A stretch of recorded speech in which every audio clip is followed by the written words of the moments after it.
Hi, my name is Morna Antillon. Today, I will be talking about racism. Considering that I myself am from a minority group in this country, I believe it is important to share some light on this topic. This presentation is from my Ideas for 100 class on diversity here at Southern New Hampshire University as part of my final project. We live in a world influenced by what certain groups feel is normal and unnormal. Things such as our color of skin, religion, gender identity, and sexual orientation, to say a few. A world where social practice has shaped the way people view others that do not look, like, or share their same interests. But what is social practice? The best way to describe social practice is to think of certain things that our societies thinks are right, and it becomes a norm for others to follow those same behaviors or beliefs, when truly no one is 100% sure what is right in this world. Depending on the way one is raised has a lot to do with the way our beliefs are shaped in our future. This brings me to the term race.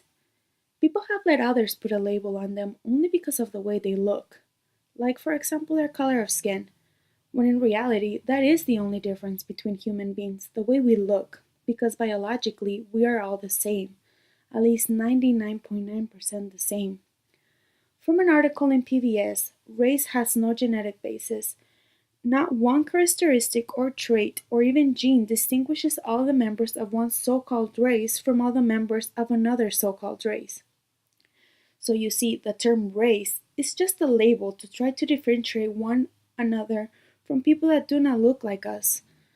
The truth is, we are more alike than we think. Yet, people are still not treated equally. Women do not get paid the same as men do, and even so, women of a minority group still get paid less than those white women.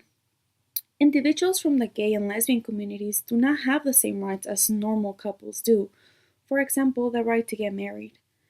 Minority groups overall struggle day by day by others profiling them as not being equal.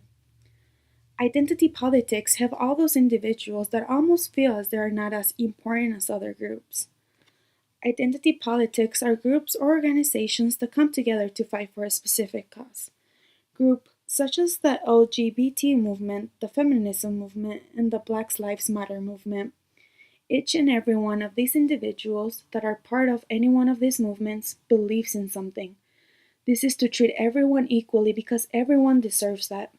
And even though we all deserve to be treated equally, we do not get treated equally. For example, police brutality is one of the biggest issues that our nation faces day by day. Day by day, there are a lot of police brutality victims, all because of racial profiling done by police officers. Innocent people are getting brutally beat or even killed by police simply because of their color of skin or physical appearance. Sean Bell, Robert Davis, and Robert Mitchell are a few of those many police brutality victims in our nation. Police brutality victims in our nation is a big issue. The story of Sean Bell is pretty sad. He was killed by detectives from the New York Police Department. They shot a car in which Sean and his friends were riding 50 times in November of 2016. Robert Davis was a retired school teacher from the city of New Orleans. Davis was arrested and brutally beat by police on the suspicion of public intoxication in the year of 2005. The officers that participated in the beating were either fired or suspended, yet many of those charges against them were cleared. Robert Mitchell was only 16 years old when he was killed by police in Detroit. The police said that Mitchell was resisting arrest after a traffic stop. They shot Mitchell with the taser gun that sent 50,000 volts of electricity into him.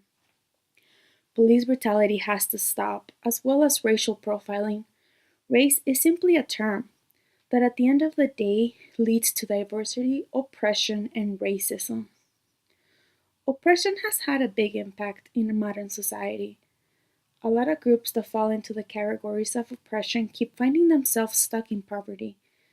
The rich keep getting richer. Oppression is one of the main factors of diversity, and that gap between certain groups just keeps getting bigger and bigger. Overcoming diversity will take a lot of work. People must understand that we all are created equally. People will have to work together, share ideas, and be more open minded. we must try to put a stop to diversity as well as racism.